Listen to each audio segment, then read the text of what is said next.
Hello and welcome viewers.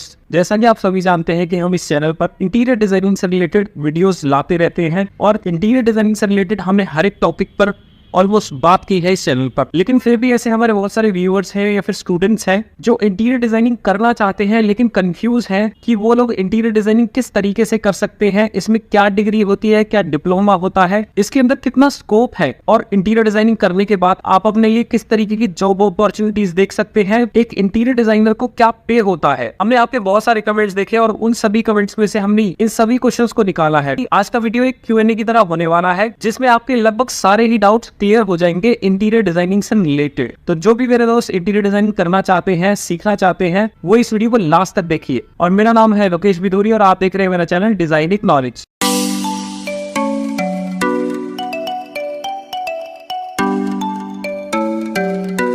सबसे पहला question जो हमें बहुत ज्यादा स्टूडेंट्स पूछते हैं कि इंटीरियर डिजाइनिंग के अंदर कितना स्कोप है। जैसे कि मैंने अपनी पिछली वीडियोस में भी बहुत ज्यादा बात करी है इस चीज के बारे में। देखिए, इंटीरियर डिजाइनिंग का जो सेक्टर है ये मेनली डिपेंड करता है काफी हद तक रियल एस्टेट सेक्टर पर, जो इंडिया की जीडीपी में 12% कंट्रीब्यूट करता है और इंडिया का सेकंड लार्जेस्ट सेक्टर भी वही है जो लोगों को एम्प्लॉयमेंट देता है। अगर मैं इंटीरियर डिजाइनिंग का डेटा आपको बताऊं तो CAGR के अकॉर्डिंग 2024 से लेके 2029 तक इस सेक्टर के अंदर 18% की आपको ग्रोथ देखने को मिलेगी। तो आप इन सभी चीजों से अंदाजा लगा सकते हैं कि इंटीरियर डिजाइनिंग के अंदर कितना स्कोप होगा। जितना लोग प्रॉपर्टी में इन्वेस्ट करेंगे और प्रॉपर्टी खरीदेंगे और बेचेंगे, उतना ही जो इंटीरियर डिजाइनिंग का काम है वो बढ़ेगा, रेनोवेशन का काम बढ़ेगा और होम डेकोर का भी जो सेक्टर है उसमें भी काफी ग्रोथ देखने को मिलेगी। लेकिन बहुत सारे स्टूडेंट्स ऐसे हैं जो इस तरीके की सिटीज से नहीं आते जहां पर बहुत ज्यादा अर्बनाइजेशन है, क्योंकि मेनली इंटीरियर डिजाइनिंग को जो देखा जाता है वो मेट्रो सिटीज में या फिर इंडिया की ऐसी बड़ी सिटीज जहां पर लोगों का लाइफस्टाइल अच्छा है और उनका पर कैपिटा इनकम भी अच्छा है, वहां पर इंटीरियर डिजाइनिंग का स्कोप ज्यादा अच्छा है। जैसे कि आपके दिल्ली, मुंबई, कोलकाता, इस टाइप के बड़े शहर जो भी इंडिया के अंदर है। लेकिन अगर आप रूरल एरियाज में देखें तो इंटीरियर डिजाइनिंग वहां पर आपके लिए इतना बेनिफिशियल कोर्स नहीं रहेगा। आपको काम करने के लिए, जॉब के लिए आपको अर्बन सिटीज में आना ही पड़ेगा। लेकिन अगर आप कोई रिवोल्यूशनरी चीज करते हैं तो वो एक अलग पॉइंट है। लेकिन फिर भी काफी हद तक जो स्कोप है इंटीरियर डिजाइनिंग का वो अर्बन सिटीज में बहुत ज्यादा है,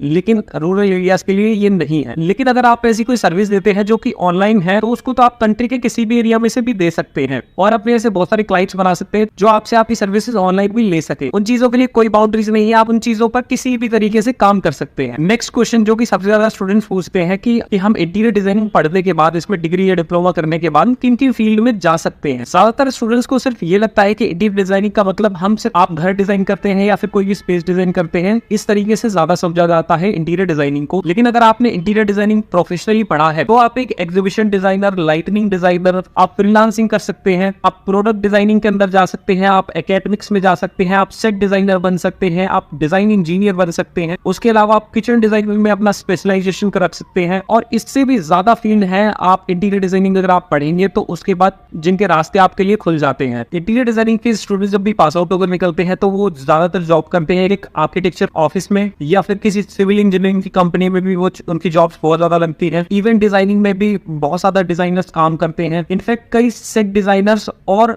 वेडिंग प्लानर्स भी इंटीरियर डिजाइनर्स को हायर करते हैं। तो इससे आपको पता लगता है कि बहुत ज्यादा अपॉर्चुनिटीज इंटीरियर डिजाइनिंग के बाद आपको मिल जाएंगी अगर आप इंटीरियर डिजाइनिंग में कोई भी डिग्री या डिप्लोमा पढ़ते हैं तो। नेक्स्ट और सबसे मेन क्वेश्चन जो कि आपके बड़े आप लोगों से ज्यादातर पूछते हैं कि इसको करने के बाद आप कितना पैसा कमा पाएंगे और क्या पे स्केल एक डिजाइनर को मिलता है इंडिया के अंदर। तो अगर मैं आपको डेटा के हिसाब से बताऊं तो एवरेज इंटीरियर डिजाइनर की सैलरी जो इंडिया के अंदर है वो तो ये मिनिमम 3.5 लाख से शुरू होकर 11 लाख और 12 लाख तक जाती है पर एनम। बाकी ज्यादातर चीजें डिपेंड करती है कि आपने अपनी फील्ड में क्या डिग्री की पढ़ाई की है या फिर डिप्लोमा पढ़ा है आपने, या फिर आप कितने क्रिएटिव है अपनी फील्ड को लेकर, और सबसे इंपॉर्टेंट कि कितना एक्सपीरियंस आपको है आपकी फील्ड का। इन सभी चीजों पर डिपेंड करता है कि आपकी जो सैलरी है वो किस टाइप की होगी। इससे ज्यादा सैलरी भी शायद आपको इस फील्ड में मिल सकती है और इससे कम सैलरी भी शायद आपको इस फील्ड में देखने को मिलेगी, लेकिन मेनली वो आपको ज्यादातर एज अ इंटर्न देखने को मिलती है। अगर मैं आपको ऐसी सिटीज के नाम बताऊं जहां पर आपको अच्छा पे स्केल मिलेगा इंडिया के अंदर तो वो है आपकी मुंबई, दिल्ली, बेंगलोर, पुणे, हैदराबाद, सूरत, चेन्नई, कोलकाता, जयपुर, चंडीगढ़ और इलाहाबाद। ये ऐसी सिटीज है इंडिया की जहां पर आपको सबसे अच्छा पे आउट मिलेगा as a interior designer. Mainly आपने अभी ऑब्जर्व किया होगा कि ये सारी सिटीज ही अर्बन सिटीज है जहां पर लोगों का लिविंग स्टैंडर्ड अच्छा होता है। इंटीरियर डिजाइनर की डिमांड वहां पर ज्यादा होती है, वहीं पर ज्यादा आपको जॉब अपॉर्चुनिटीज भी मिलेंगी और बिजनेस अपॉर्चुनिटीज भी आपको उन्हीं सिटीज में ज्यादा मिलेंगी। और नेक्स्ट क्वेश्चन जो कि बहुत ज्यादा आर्किटेक्ट्स हमसे पूछते हैं कि हम आर्किटेक्चर में डिप्लोमा करने के बाद या फिर सिविल में डिप्लोमा करने के बाद, ITI करने के बाद क्या हम इंटीरियर डिजाइनिंग पढ़ सकते हैं, सीख सकते हैं और डिग्री और डिप्लोमा क्या कर सकते हैं हम उसके अंदर? इसका आंसर है ऑब्वियसली यस, कि आप इंटीरियर डिजाइनिंग आर्किटेक्चर का डिप्लोमा करने के बाद भी सीख सकते हैं, सिविल का डिप्लोमा करने के बाद और ITI करने के बाद भी आप इंटीरियर डिजाइनिंग सीख सकते हैं। अगर आपने आर्किटेक्चर और सिविल से डिप्लोमा किया है